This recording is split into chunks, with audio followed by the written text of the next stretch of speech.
도 이제 사실상 거의 건물이다. 지방에 무슨 아파트를 또는 뭐 부동산을 왜 사냐. 사람은 계속적으로 줄어들고 특히나 청년 인구가 계속 빠져나가고 제대로 된 일자리도 없고 지금이야 대장 아파트, 잘 나가는 아파트들 가격이 쭉쭉 치고 나가지만 10년 뒤 또는 20년 뒤에는 아마 가격이 쭉 떨어지고 하향평준화가 되면서 일본에 잃어버린 20년 또는 잃어버린 30년 코스를 밟아갈 것 같은데 굳이 지금 집을 사야 됩니까? 굳이 아파트를 지금 대지 마련을 굳이 꼭 해야 됩니까? 최근에 2026년도 상반기 또 여름 동안 정말 다양한 이런 그룹에서 나이대도 뭐 20대, 30대, 40대, 50대 분들 여러 그룹 또는 주택을 소유를 하고 있는 분들 또는 아예 처음부터 지금 뭐 태어나서부터 지금까지 단 한 번도 내 집 마련이라든지 소유로 내 명의에 소유된 부동산을 단 한 번도 가지고 경험을 해보지 못한 무주택자분들 여러 가지 그룹별로 많은 분들을 만나서 이런저런 부동산 관련해서 저는 이제 유튜브 통해서도 마찬가지겠지만 이제 향후에 앞으로 크게 입주 물량이라든지 신축에 들어오는 물량 자체가 없고 또 지금 전월세 물량 자체가 너무너무 많이 감소하고 있고 각 지방에 그러니까 대구로 따지면 각 구의 대장들 거기만 엄청나게 최근에 가파른 속도로 가격이 많이 오르고 이 전월세 물량이 또 부족하다 보니까 거기에 대해서 불안한 이런 심리가 사람들을 전월세 또 대란 대구 역시도 마찬가지로 그렇게 가고 있는 상황에서 이제는 그 옆에 있는 구축 그 옆에 있는 준신축 비슷한 입지에 너무 가격이 오르다 보니까 야, 거기는 도저히 내가 지금 대출도 잘 안 나오고 기존에 모아둔 돈이 없다 보니까 더 크게 오른 그 대장 아파트를 사기에는 사실상 불가능하다라고 하시는 분들 중에서는 그 옆으로 보는 거죠. 같은 동네에서 그 옆에 조금 덜 오른 그보다 가격이 조금 더 저렴한 그런 아파트를 또 가다 보니까 또 흐름 자체가 또 그쪽으로 가고 있는 각 구의 최소 10년 전후 아파트들을 최근에 많이 이런 그래프라든지 최근에 확인을 해보니까 그렇게 최근에 그쪽에도 가격이 매매 가격뿐만 아니라 전월세도 부족하다 보니까 가격이 계속적으로 오르는 상황이더라. 근데 이제 중요한 것은 그룹 각 어떤 제가 분들을 만나서 이런저런 얘기하면서 대구에 있는 거시적인 부동산 관련된 또 경제적인 이런 시황을 말씀드리고 또 여러 가지 단일 동네 이런 여러 가지 또 시세 변화 또는 임대 물량의 감소 또 임대 가격의 상승 이런 측면에서 계속적으로 말씀드리고 있는 이런 부분에서 거의 한 해도 빠지지 않고 이런 질문이 많이 나오는 거죠. 아까 제가 초반에 말씀드렸던 인구가 계속적으로 빠지고 특히나 청년 인구 20, 30대 청년들이 대구에 특히 지방에 통틀어서 마찬가지겠지만 제대로 된 일자리 탄탄하고 이런 대기업이라든지 앞으로 전도 유명한 대한민국을 먹여 살릴 그럴 일자리가 별로 없다 보니까 떠나는 거죠. 전부 다 그쪽에 대기업이 있는 쪽으로 인구는 감소하는데 그것을 받쳐줄 수요자가 과연 있겠는가? 앞으로 그래서 지금이야 이렇게 뭐 가격이 오르지만 나중에 10년 뒤에 20년 뒤에는 다시 이제 옛날에 일본에 가격이 팍 앉은 것처럼 그런 식으로 대한민국이 되지 않겠는가라는 말씀들을 우려 섞인 지금 그러니까 굳이 집을 사야 됩니까?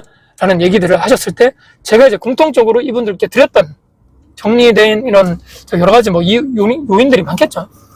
그 중에서 제가 몇 가지 이분들에게 충분히 그렇게 생각을 하실 수가 있고 예전에도 대구가 많이 폭락을 했던 적도 몇 번 있었죠. 그 전에 대구는 특히나 이런 수요 공급의 원리에 따라서 이런 신축 입주가 많으면 가격이 조정되고 또 별로 없으면 가격이 또 올라가고 이런 게 거의 다 시세에 반영되는 것이 수급 이 원리에 따라서 반영이 되는 또 지역 중에 하나다 보니까 그런 그 전에 얘기로 드리면서 이렇게 됐었다. 대구 전체적인 시세가 이렇게 오르가고 내려가고 거기에 따라서 수급 관련해서 이렇게 됐다라고 말씀드리면서 지금은 이제 문제 자체가 첫 번째는 향후의 신축, 대구에 들어오는 신축, 이 수요적인 측면에서 걱정을 하시길래 저는 일단은 먼저 공급 관련해서는 확실하게 향후에는 이제 신축 이 대구 중심가를 중심으로 향후에 들어올 아파트가 크게 신축이 없는 상황이 이게 첫 번째 말씀드렸고요. 두 번째는 그러면 이렇게 선택을 해야 돼요. 제가 그 중에 한 분이 이렇게 얘기하시더라고요. 제가 주식 쪽의 용어를 잘 모르다 보니까 그러니까 가격이 떨어지기를 바라시는 분들이겠죠. 내가 지금 무주택자 포지션을 유지를 한다는 것은 지금은 일단은 전세나 월세로 임대로 지금 내가 살고 있다가 내가 원하는 가격이 됐든 뭐 어떻게 됐든 간에 아파트 가격이 부동산 가격이 내려오면 그때 내가 들어가야 되겠다. 즉 이 주식 용어로 따지면 숏의 포지션을 가지신 분이라고 제가 부동산에 그렇게 이해를 하면 되냐라고 저한테 오히려 물어보시길래 제가 숏 포지션이 뭐냐라고 제가 여쭤봤더니 주식 용어더라고요. 가격이 좀 이렇게 폭락하고 조정되기를 바라는 또 그렇게 저가로 매수를 한다 이런 얘기 같아요. 비슷하지 않겠나라고 생각하는데 이런 내가 지금 앞으로 매매 가격이 떨어질 것 같기 때문에 섣불리 내가 가지고 있는 돈 또는 대출을 받아서 내가 샀다가 가격이 떨어지면 내가 완전 투자로 망하고 그렇게 되기 때문에 그것보다는 다른 데서 살다가 가격이 내려가면 그때 내가 집을 사야 되겠다. 그런 기준이 있을까요? 또는 그렇게 기다리시는 분들이라면 이 여러 가지가 조건이 만족해야 된다. 어떤 만족이냐? 내가 원하는 이렇게 선호하는 또는 내가 사고 싶은 아파트가 몇 가지 중에 있을 겁니다. 그 아파트가 그러면 계속적으로 시세를 보겠죠. 시세가를 보든 호가를 보든 간에 내가 원하는 가격이 왔을 때 그러면 당신은 그 숏 포지션을 유지하는 사람은 그것을 살 수 있겠네요 라고 제가 물어봤죠. 그런 기준이 가지고 있어야 되는 얘기입니다. 그래서 어떤 아파트가 지금 10억인데 나는 5억이 되면 살 거야. 그러니까 무작정 한도 끝도 없이 폭락하고 떨어지고 다 끝난다 이렇게 생각하면 계획을 세울 수 없는 거죠. 그것보다는 현실적으로 내가 얼마 정도 가격까지가 조정이 되면 나는 이 아파트를 무조건 사야 되겠다. 이런 작전, 계획이 있는 사람과 그냥 아무 생각 없이 무조건 내 기준으로서 지금 부동산 대구의 특히나 지방의 아파트의 시세가 내가 생각했을 때는 이거는 말도 안 된다. 내 기준에서는 가격이 더 떨어져야 된다. 세상이 이제 내 맘대로 돌아가는 게 아니기 때문에 그런 식은 현실적인 조건이 또는 계획이라든지 작전 계획이 무조건 가지고 있는 사람이 그렇게 했을 때 나중에 조금 더 실행하기가 확실하게 더 가능성이 올라간다고 제가 말씀드렸고 또 추가적으로 얘기 드리는 것은 지금 전세나 월세로 도망간다는 게 좀 그렇지만 포지션 자체가 가격이 올라갈 거라 그렇게 생각하기 때문에 매매는 하기는 좀 그렇고 이제 우리가 자연인처럼 텐트에서 산에서 살 수 없는 거죠. 내가 언젠가는 성인이 됐으면 부모님 집에서 나서 독립을 해야 되는데 그럼 전세나 월세로 간다는 얘기죠. 전세랑 월세. 그분들께 오시는 분들께 제가 그런 질문 하신 분들께 다 여쭤봤더니 그러면 이렇게 좁은 원룸, 제가 운영하는 예를 들어서 원룸 또는 오피스텔 이런 외곽에 좀 상대적으로 저렴한 이런 월 임대료를 내면서 독립해서 그런 주거 환경에서 사는 건 없었냐고 제가 여쭤봤더니 거의 100이면 100. 그런 데에서는 별로 살고 싶지 않다니. 그러면 독립하더라도 특히나 내가 매수를 하지 않더라도 어디서 살고 싶냐라고 했을 때 거의 대부분이 아파트에 살고 싶다. 20평대. 혼자 살기 때문에 혼자. 또는 10평대. 요즘에 소규모 아파트가 있잖아. 아파트에서 다들 살고 싶다는 얘기하는 거죠. 무슨 얘기냐면 그러니까 그런 포지션을 선택하시는 분들 아파트가 떨어질 것 같기 때문에 가격이 떨어지기 때문에 나는 매매하지 않겠어. 그러면 전세나 월세로 가야 되는 거죠. 무조건.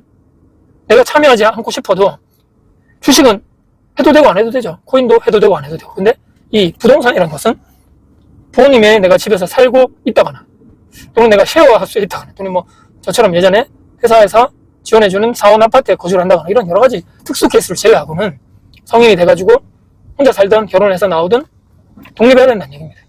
전세는 월세로 가기 때문에 우리가 그렇게 가기 때문에 지금 안 그래도 향후에 신축 입주가 부족하고 공급하는 측면에서는 지금 임대사업자 다주택자들이 시장에서 사라지고 멸종되고 있는 이런 환경에서 신축도 전월세 물량이 공급하지가 안 되는 거고 기축을 가지고 있는 임대사업자 다주택자들도 그냥 다 팔고 세금 이슈도 있겠고 여러 가지 문제가 있겠죠. 보유세가 올린다 뭐 이런 여러 막 얘기하니까 다 팔고 그러면 전월세 물량이 안 그래도 부족한데 신축 구축할 것 없이 말입니다. 그러면 지금 대구의 시장에서 제가 저번에도 말씀드렸지만 물량은 전세 월세 할 것 없이 계속적으로 폭감하고 있는 상황에서 가격은 올라가는 게 눈에 보이는 거죠. 가격이 계속적으로 실거래가 찍히는 것도 네이버 부동산에 내가 아는 부동산에 찍어보면 다 보인다는 얘기입니다. 그러면 야 이거 내가 매매를 했을 때 이제 가격이 떨어지는 것이 두렵거나 지금 내가 다녔을 때는 아파트 가격이 떨어질 게 분명한데 전세나 월세를 선택했더니만 임대료가 상승을 한다면 만약에 내가 월급은 한정적인데 매달 나가는 주거 비용이 엄청나게 상승이 돼서 부담이 되고 내가 향후에 모을 수 있는 저축액이라든지 이게 감소해서 더 이상 내가 어떻게 할 수 있는 방법이 없을 상황이 되면 과연 그것은 어떻게 생각하시냐라고 했더니 그 방향에 대해서 그러니까 수요적인 측면에서 인구가 줄어들고 이런 얘기죠. 수요적인 측면에서만 지방 관련돼서 이렇게 회의적으로 봤더니만 그러면 전월세가 공급적인 측면에서도 감소하고 있고 지금 2급지까지도 전세 월세 물량이 지금 대구에도 씨가 말라다 보니까 가격이 조금씩 올라가고 있는 것을 그래프로 보고 나서는 내가 만약에 그런 포지션이라면 향후에 월세를 더 많이 낼 수도 있고 또는 전세가 오름에 따라서 전세 대출을 받을 건데 거기에 대해서 이자가 더 많이 나갈 수도 있고 그러면 내 주거 비용이 내 월급에서 더 많이 나가는 상황에서는 저축을 할 수가 없는 상황이 되면 그러면 그 다음 스텝 그 다음에 내 포지션에 대해서 어떻게 준비를 할 것인가 상당히 어려운 포지션이 될 수도 있다는 얘기입니다. 그렇기 때문에 너무 또 이렇게 대구의 인구적인 측면에서만 봤더니, 물론 인구가 빠질 수가 있겠죠. 그럼에도 불구하고 사람들이 전세나 월세로 갔을 때는 지금 충분한 물량이 있으면 다행인데, 이런 여러 가지 시장 상황, 부동산 정책, 여러 가지 사회적인 통념, 전부 다 다주택자 임대사업자 제도를 별로 원하지 않는 이런 상황에서는, 앞으로 향후에 그렇게 되면 전월세가 상당히 귀해지겠구나, 주거비가 상승하겠구나. 또 어떤 분들은 요즘에 대한민국의 전세를 없애야 됩니다, 뭐 이런 얘기 하시죠. 외국에처럼 전세를 없애야 된다. 외국에는 전세가 없으니까 월세로만 다 가는 거죠. 그러니까 월세 가격이 고공행진하고, 청년들이 돈을 벌어가지고 월세를 낼 돈이 없다 보니까 쉐어하우스 한다고 그러죠. 같이 살고 도저히 혼자로는 감당이 안 되기 때문에 전세가 어느 정도 월세의 상승 압력을 막아주고 있었는데, 이게 없어지면 다 월세로 내는 거죠. 월세 가격이 폭등으로 할 수밖에 없는 상황이다. 집값이 떨어지는 사람이 많으면 많을수록 임대로 가겠죠. 그 임대로 가기 때문에 계속적으로 이렇게 공급이 한정돼 있고 줄어드는 상황에서는 수요가 더 많아지다 보니까 전월세 가격이 올라가는 건 당연할 수밖에 없다. 그런 측면에서도 고려를 해보셔야 된다. 또 이런 얘기도 말씀드렸고, 지금 또 전체적으로 M2가 통화량 있죠. 통화량이 역대적으로 최고고, 최근에 보니까 또 2027년도 예산이 역대급으로 풀리고 뭐 800조가 어쩌고저쩌고 된다는 얘기를 하던데, 금리를 올리고 돈은 풀고 도대체 어떻게 하라는 얘기입니까? 환율은 폭등하고 있고, 대한민국의 원화 가치가 폭락하고 있고, 최근에 보니까 또 주식도 뭐 무슨 뭐 레버리지 때문인지 여러 가지 뭐 때문인지 모르겠지만, 저희가 주식을 잘 하지 않다 보니까 지금 최근에 막 뭐 브레이크 걸린 거 있죠. 뭐 매도 브레이크가 걸리든 뭐 매수 브레이크가 걸리든, 이렇게 불안정한 시장이 있었나 싶을 정도로 너무 널뛰게 하더라. 너무너무. 주식 하시는 분들, 이 웬만한 강철 멘탈이 아니고서는 저는 못할 것 같습니다. 그래서 중요한 것은 이런 여러 가지 공통적인 측면, 인구가 감소하고, 뭐 10년 전에도 그런 얘기 했었고 30년 전에도 그런 얘기가 있었음에도 불구하고, 예전에는 이제 대구에 이렇게 광역시다 보니까 인구도 많고, 어떤 한 지역에 사가지고 시간이 좀 지나면 가격이 대체적으로 전체적으로 우상향을 했다면, 이제는 외곽에서는 이제 점점점 수요가 없고, 우리가 흔히들 얘기하는 양극화라고 그러죠. 그렇기 때문에 사람들이 더 좋아하는 구역으로 가야 되고, 더 중심가로 와야 되고, 더 역세권으로 와야 되고, 또 사람들이 좋아하는 달고별대로 또는 2호선 라인으로 그렇게 중간 쪽으로 옮겨올 수밖에 없다. 중요한 것은 아무 때나 사서는 되는 시장이 아니고, 또 지금 자체는 시장적으로 대형 평수는 어떻습니까? 수요가 없죠. 또 정말 위치 좋은 대구의 범어동역 위브더 제니스 이런 아파트도 그 맞은편에 W, 그거 빼고는 힘들어진다는 얘기입니다. 그렇게 살 사람이, 그렇게 많은 사람이 큰 평수에 살아서 관리비도 많이 나가고, 그렇게 인구도 지금 소규모 되고, 뭐 1, 2인 가족밖에 없는 사람이 대다수고, 애들 다 크면 이제 독립해서 나가는 이런 상황에서 엄청나게 큰 뭐 40평, 50평 또는 뭐 7, 80평 그쪽으로 살 사람은 없다는 얘기입니다. 거의. 그러니까 대형 쪽으로 안 되고, 외곽 쪽으로 안 되고, 또 소규모 너무 작은 건 안 되고, 또 나홀로 안 되고, 또 어떻습니까? 또 오피스텔이라든지 비아파트 쪽으로 또 안 될 것 같고, 이런 여러 가지 상황에서는 참 뭐 가격이 비싸고 사람들이 좋아하는 이런 모이는 곳, 또 신축이 많이 들어와서 천지개벽하고 있는 곳, 또는 좀 젊은 20, 30대 분들이 최근에 많이 매수한 곳, 이런 쪽 위주로 우리는 잘 선택해서 그런 지역에 있는 아파트를 매수하는 수밖에 없다. 그리고 마지막으로 제가 말씀드린 내용은, 자, 집이 없이 말이죠. 집 없이 그러면 살 수는 있죠. 뭐 집 사든 안 사든 다 개인의 자유이기 때문에. 근데 그런 분들 중에서 제가 여쭤봤습니다. 혹시나 집이 없는데 잘 산다거나 부자라거나 성공하시는 분들을 한번 생각해보자. 우리가 현실적으로 부모님한테 돈을 많이 물려받아가지고 뭐 이런 분들 제외하고 말이죠. 일반적으로 내가 대학교 나와서 또는 고등학교 졸업해가지고 취업전선에 뛰어들어서 거기서 직장 다니면서 월급 받아서 돈 모아서 결혼해서 나중에, 그런 일반적으로 대부분의 우리가 가는 그런 인생들 있죠. 그런 분들, 저도 마찬가지고요. 그런 분들이 월급 모아가지고 나중에 은퇴 시점은 50대라고 다 이렇게 얘기하는, 평균적으로 그때까지 20, 30년 벌어서 나중에 노후까지 어떻게 벌어먹고 사냐, 불가능한 얘기입니다. 불가능. 그렇기 때문에 자산에 투자를 해야 되는데, 사람들이 대부분 그래서 부동산을 사죠. 내 집 마련해서 좋은 쪽으로 이렇게 조금 저평가 있는 아파트를 샀다가 좀 실거주했다가 또 나중에 기회가 좋을 때 내 걸 팔고 더 좋은 쪽으로 상급지 갈아타게 해서 이런 식으로 해서 내 자산 규모를 키운단 말이죠. 근데 대부분 이렇게 사는데, 집이 없이 부자가 되신 분들은 특이 케이스입니다. 제가 생각했을 때는, 제가 저번에 계속 말씀드린 사업이나 자영업 쪽에 내가 더 큰 돈을 굴려야 되는 이런 사람들, 큰 돈을 엉덩이에 깔고 있으면 안 되시는 포지션에 있는 분들은 그렇게 하면 안 되죠. 대부분 월세 사시면서 그 대부분의 돈을 사업 자금으로 계속 재투입해서 사업을 키우시는 분들, 또는 뭐 연예인이라든지 체육 하시는 분들, 예체능 쪽에 그런 분들은 굳이 뭐 내가 월세 살면서 뭐 그렇게 할 수 있죠. 돈을 계속적으로 더 많이 버는 사람들이 많다 보니까. 또는 또 누가 있을까요? 또 최근에 보니까 막 이렇게 주식이라든지 배당주 잘 하셔가지고 젊으신 분들 중에서 파이어족이 됐다 이렇게 하면서 배당주 쪽에 잘해서 월 배당이 잘 나오시는 분들, 그런 분들은 굳이 집에 큰 돈을 넣을 필요가 없죠. 그 돈이 다 시드로 들어가서 이 배당 쪽에 딱 포트폴리오가 돼 있기 때문에 그분들 제외하고 내가 어떤 쪽에 특출을 하거나 어떤 쪽에 사업에 내가 잘한다거나 그쪽에 돈을 넣어야 된다거나 이런 사람들 빼고는, 제가 2주택, 3주택을 해서 여러 채를 사가지고 임대를 돌리라 제가 이런 말씀이 아니죠. 무조건 내 집은 한 채가 있어야 된다. 나중에 전월세가 가격이 올라가거나 계약갱신권 다 썼는데 가격이 주변 보니까 시세보다 2년 전보다 가격이 뭐 1, 2억씩 올라가지고 내가 도저히 전세금을 감당이 못할 때 나와야 되는 거죠. 그 외곽으로 더 나오거나 저 좁은 집으로 나가거나 이사를 해야 된다거나 주거 불안 속에서 살 바에는 집을 먼저 빨리 사가지고 원리금 갚아가면서 대출 갚아나가면서 말이죠. 기회가 됐을 때 또 더 좋은 쪽으로 갈아타고 그 사이에 열심히 또 둘이가 모아가지고 대출 뭐 갚기 전에 열심히 해가지고 대출도 갚으면서 또 저축도 하고 나중에 어느 정도 또 가격이 한번 또 이렇게 철렁했을 때 그때 또 상급지로 갈아타고 이렇게 하는 것이 일반적인 평범한 직장인들 중에서 이렇게 해서 내 자산을 키우는 방법이 저는 현실적이기 때문에 무조건 그렇기 때문에 집을 사야 된다. 이 영상에 또 댓글 달리겠죠. 뭐 지금 뭐 똑같은 얘기입니다. 뭐 풍랑하고 대구는 끝났고 뭐 지방 끝났고 뭐 일자리도 없고. 그러니까 그렇게 하면 제가 얘기 드렸잖아요. 집을 안 사고 또 다른 계획이 있는 분들은 그렇게 하시면 된다.